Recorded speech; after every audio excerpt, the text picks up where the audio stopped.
Hi friends, welcome to Rithu Lifestyle. இன்றைக்கு நாங்கள் வந்து நல்ல உதிரியான மட்டன் பிரியாணி எப்படி செய்கிறன்றதை தான் பார்க்க போகிறோம்.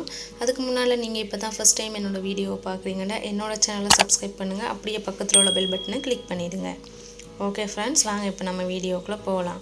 இப்போ ஃபஸ்ட்டு வந்து பார்த்திங்கன்னா நான் அதுக்கு தேவையான ஒரு பேஸ்ட் ஒன்று அரைச்சி எடுத்துக்க போகிறேன்.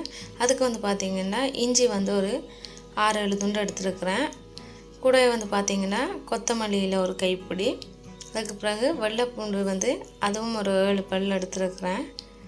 அதோடய வந்து புதினா ஒரு கைப்பிடி அளவுக்கு எடுத்துருக்கிறேன். நான் ஏற்கனவே இதெல்லாம் க்ளீன் பண்ணி தான் வச்சுருக்கிறேன். இப்போ இதை வந்து நம்ம மிக்ஸி ஜாரில் சேர்த்துட்டு அது கூடவே வந்து பார்த்திங்கன்னா ஒரு 5 முந்திரி சேர்த்துக்கிறேன். அதோட 3 பச்சை மிளகா சேர்த்துக்கிறேன். நீங்கள் வந்து உங்களோட உரைப்புக்கு ஏற்ற மாதிரிக்கு பச்சை மிளகா சேர்த்துக்கலாம். உங்களுக்கு உரைப்பு குறைவாக தேவைன்னா நீங்கள் 2 இல்லாட்டி 1 கூட சேர்த்துக்கலாம். அதோட ஒரு 1/2 ஸ்பூன் அளவுக்கு பெருஞ்சீரகம் சேர்த்துருக்குறேன். இப்போ அதை நம்ம பேஸ்ட்டாக அரைச்சி எடுத்துக்கலாம். அடுத்து வந்து பார்த்திங்கன்னா தக்காளி வந்து ஒரு மீடியம் சைஸ் தக்காளி 2 எடுத்துருக்கிறேன். கூடவே வெங்காயம் மீடியம் சைஸ் 2 கட் பண்ணி எடுத்துருக்கிறேன். பச்சை மிளகா ஒரு 3 கட் பண்ணி எடுத்துருக்கிறேன். இப்போ ஃபஸ்ட்டு வந்து நம்ம மட்டனை வேக வச்சிடலாம். மட்டன் வேக வைக்கிறதுக்கு 1/2 ஸ்பூன் அளவுக்கு பிரியாணி தூளும், அதுக்கப்புறமா வந்து பார்த்திங்கன்னா மல்லித்தூள் 1/2 ஸ்பூன், கரம் மசாலா 1/2 ஸ்பூன், மஞ்சள் தூள் வந்து பார்த்திங்கன்னா ஒரு 1/4 ஸ்பூன் அளவுக்கு சேர்த்துக்கிறேன். நீங்கள் வந்து இதில் விரும்பினா மஞ்சள் தூள் சேர்த்துக்கலாம், இல்லைன்னா வந்து பார்த்திங்கன்னா நீங்கள் பிரியாணிலேயே சேர்த்துக்கலாம் மஞ்சள் தூள். நான் இதில் வந்து ஒரு 1/4 ஸ்பூன் அளவுக்கும் குறைவாக தான் மஞ்சள் தூள் சேர்த்துருக்குறேன். அதுக்கப்புறம் வந்து பார்த்திங்கன்னா மிளகாத்தூள் வந்து சேர்த்துக்கிறேன். மிளகாத்தூள் வந்து பார்த்திங்கன்னா 1/2 ஸ்பூன் அளவுக்கு சேர்த்துக்கிறேன். கூடவே இப்போ தேவையான அளவு உப்பும் இதில் சேர்த்து கொஞ்சமாக தண்ணி விட்டு இதை இப்போ வேக வச்சிடலாம். இதுக்கு வந்து பார்த்திங்கன்னா நான் 8 விசில் வச்சுருந்தேன். இதிலேயே மசாலாலாம் சேர்த்து வேக வைக்கிறேன்னு பார்த்திங்கன்னா அதோட எசன்ஸ் வந்து நல்லா அதில் ஊறி இருக்கும் அந்த மட்டனில். இல்லைன்னா பார்த்திங்கன்னா நம்ம கடையில் வாங்குகிற அந்த மட்டன் மாதிரி அதில் எந்த ஒரு டேஸ்ட்டுமே இருக்காமல் இருக்கும். இப்போ வந்து பார்த்திங்கன்னா நான் இதுக்கு இன்றைக்கும் பாசுமதி ரைஸ் தான் எடுத்துக்கிறேன்.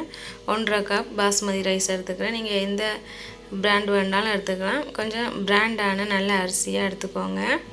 அப்போ தான் நம்மளுக்கு பிரியாணி நல்லா உதிரியாக நல்லா வரும், குழையாமல். இப்போ வந்து அரிசியை கழுவிட்டு அதை தண்ணி ஊற்றி ஒரு 10 நிமிஷம் ஊற விட்டுறலாம். நான் சொன்ன மாதிரி நீங்கள் மட்டனுக்கு வந்து கண்டிப்பாக அந்த மாதிரி மசாலாலாம் சேர்த்து விசில் வச்சிங்கன்னா வேக வச்சிங்கன்னா உங்களுக்கு வந்து மட்டன் பிரியாணியில் அந்த மட்டனில் நல்ல ஒரு எல்லா எசன்ஸும் இறங்கி நல்ல டேஸ்ட்டாக இருக்கும் உங்களுக்கு பிரியாணியும். இப்போ வந்து நம்ம பிரியாணி செய்கிறதுக்கு ரெடி பண்ணலாம். அதுக்கு வந்து பார்த்திங்கன்னா நெய் வந்து 2 டேபிள் ஸ்பூன் சேர்த்துக்கிறேன். நெய் சேர்த்திங்கன்னா பிரியாணி நல்ல டேஸ்ட்டாக இருக்கும். அதனால் நான் நெய் சேர்த்துக்கிறேன். உங்களுக்கு விருப்பம் இல்லைன்னா நீங்கள் எண்ணெய் மட்டுமே சேர்த்துக்கலாம். இப்போ இதில் வந்து பார்த்திங்கன்னா 1 டேபிள் ஸ்பூன் அளவுக்கு ஆயில் சேர்த்துக்கிறேன். சேர்த்ததுக்கு பிறகு அதில் வந்து பார்த்திங்கன்னா பிரியாணியில் 2 ஒரு 3 பட்டை துண்டு, 2 ஏலக்காய், ஒரு அன்னாசி பூ, 4 கிராம்பு சேர்த்துருக்குறேன். அது கூடவே வந்து பார்த்திங்கன்னா ஒரு 1/2 ஸ்பூன் அளவுக்கு பெருஞ்சீரகம் சேர்த்துக்கிறேன். அதுக்கப்புறமா நம்ம ஏற்கனவே கட் பண்ணி வச்சுருந்த வெங்காயத்தை சேர்த்துக்கலாம். வெங்காயத்தை சேர்த்துட்டு அதோட ஒரு 3 பச்சை மிளகா கட் பண்ணி சேர்த்துக்கிறேன். நான் இன்றைக்கி வந்து பார்த்திங்கன்னா அந்த பேஸ்ட் அரைக்கிறதுக்கும் 3 பச்சை மிளகா சேர்த்துருந்தேன். இப்போ பிரியாணிக்கும் 3 பச்சை மிளகா சேர்த்துக்கிறேன். இது வந்து ஒரு அளவான உரைப்பாக இருக்கும். நீங்கள் ரொம்ப உரைப்பு கம்மியாக சாப்பிடுவீங்கன்னா 2 பச்சை மிளகா கூட போட்டுக்கோங்க. இப்போ இதெல்லாம் போட்டுட்டு நம்ம நல்லா எண்ணெயில் வதக்கி விட்டுக்கலாம். இந்த வெங்காயம் வந்து பார்த்திங்கன்னா நல்ல ஒரு கோல்டன் கலருக்கு வரும் வரைக்கும் வதங்கணும். மூடி நம்ம வெங்காயத்தை வதங்க விடலாம். இப்போ வெங்காயம் வந்து வதங்கிடுச்சு.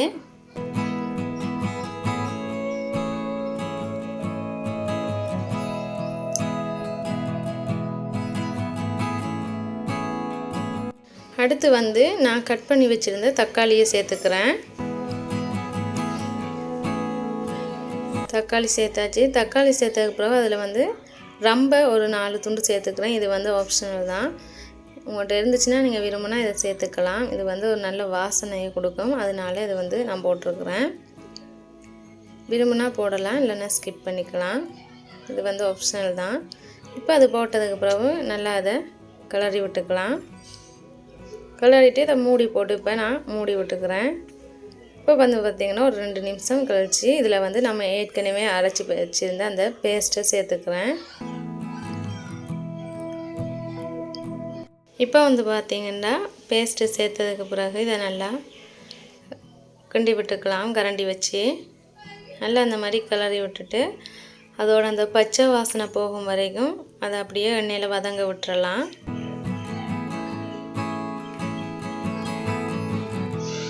இப்போ வந்து பார்த்திங்கன்னா அதோட அந்த கலர்லாம் நல்லா சேஞ்ச் ஆகி அதோட பச்சை வாசனை போகும் வரைக்கும் எண்ணெயில் நல்லா வதங்கிடுச்சுது.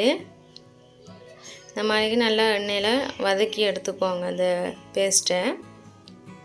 இப்போ இதில் வந்து நம்ம அடுத்து மசாலா சேர்த்துக்கலாம். நான் ஏற்கனவே வந்து பார்த்திங்கன்னா மட்டன் வேக வைக்கிறதுக்கு மசாலா போட்டதுனால இதில் வந்து குறைவாக தான் சேர்த்துக்கிறேன். மஞ்சள் தூள் வந்து 1/4 ஸ்பூனுக்கும் குறைவாக தான் சேர்த்துக்கிறேன். அதுக்கப்புறம் வந்து பார்த்திங்கன்னா கரம் மசாலா 1/2 ஸ்பூன் சேர்த்துருக்குறேன். அதுக்கப்புறம் மல்லித்தூள் வந்து பார்த்திங்கன்னா அதுவும் 1/2 ஸ்பூன் தான் சேர்த்துக்கிறேன். கூட வந்து பார்த்திங்கன்னா இப்போ நம்ம மிளகாத்தூள் சேர்த்துக்கலாம். அதுவும் அதே மாதிரி 1/2 ஸ்பூன் தான் சேர்த்துக்கிறேன். இப்போ வந்து பிரியாணி மசாலா சேர்த்துக்கிறேன். அது 1 ஸ்பூன் சேர்த்துருக்குறேன். இப்போ இதெல்லாம் சேர்த்ததுக்கு பிறகு நல்லா இதை கிளறி விட்டுக்கலாம். கிளறிட்டு இதை எண்ணெயில் அப்படியே ஒரு 2 நிமிஷம் அப்படியே அந்த மசாலாவோட பச்சை வாசனை போகும் வரைக்கும் அப்படியே கரண்டியால் நல்லா அதை கிளறி விட்டுட்டு இப்போ நம்ம இதில் தயிர் சேர்த்துக்கலாம்.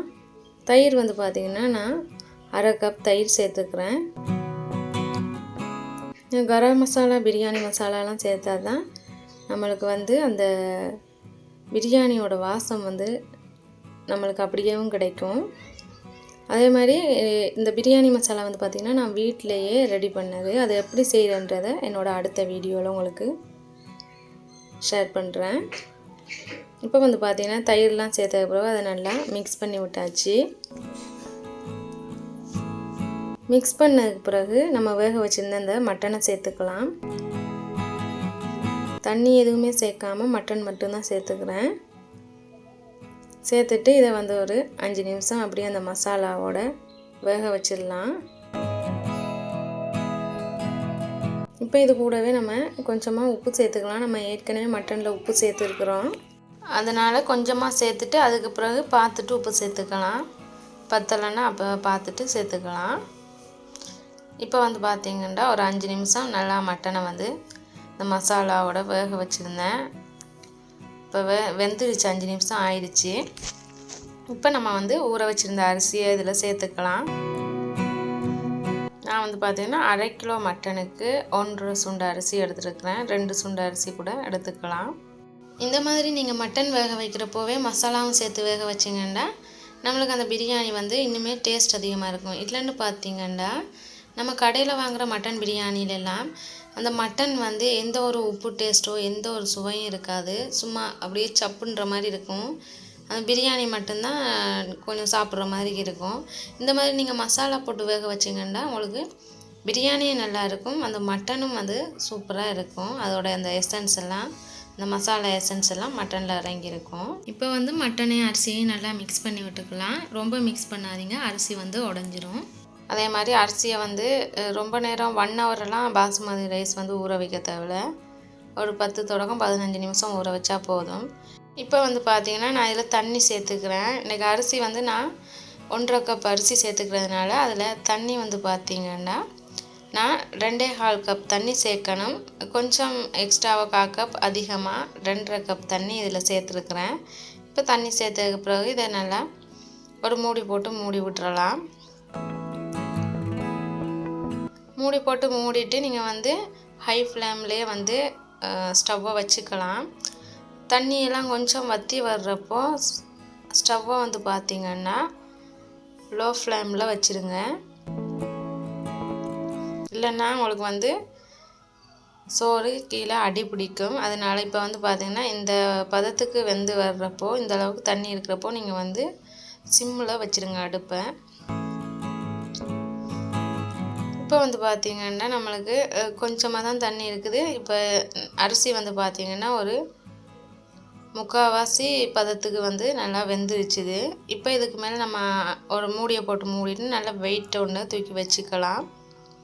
உங்கள்கிட்ட என்ன இருக்கோ அது நல்லா வெயிட்டான பொருள் ஒன்று தூக்கி மேலே வச்சுருங்க. மூடியை போட்டு மூடிட்டு அதே மாதிரி அடுப்பையும் வந்து சிம்லேயே வச்சுக்கோங்க.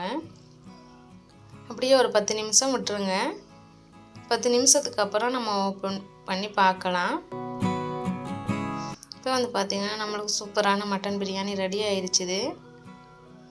ஸ்டவ்வை நீங்கள் ஆஃப் பண்ணிவிடுங்க 10 நிமிஷத்துக்கு அப்புறமா. இடையில பார்த்துக்கோங்க அரிசி எதுவும் கீழால் சோறு எதுவும் அடி பிடிக்குதா என்னன்றதை. அவ்வளோதான் ஃப்ரெண்ட்ஸ். இப்போ பார்த்திங்கன்னா நம்மளுக்கு சூப்பரான மட்டன் பிரியாணி ரெடி ஆயிடுச்சு. கண்டிப்பாக நீங்களும் ட்ரை பண்ணி பார்த்துட்டு எப்படி இருக்குன்றதை எனக்கு கமெண்ட் பண்ணுங்கள். என்னோட இந்த வீடியோ உங்களுக்கு பிடிச்சிருந்துச்சின்னா லைக் பண்ணுங்கள், ஷேர் பண்ணுங்கள். மறக்காமல் ரித்து லைஃப் ஸ்டைலை சப்ஸ்கிரைப் பண்ணிவிட்டு அப்படியே உங்கள் கருத்துக்களையும் கமெண்ட் பண்ணுங்கள். நெக்ஸ்ட் வீடியோவில் வந்து உங்களுக்கு நான் பிரியாணி மசாலா எப்படி செய்கிறேன்றதை ஷேர் பண்ணுறேன். Bye friends.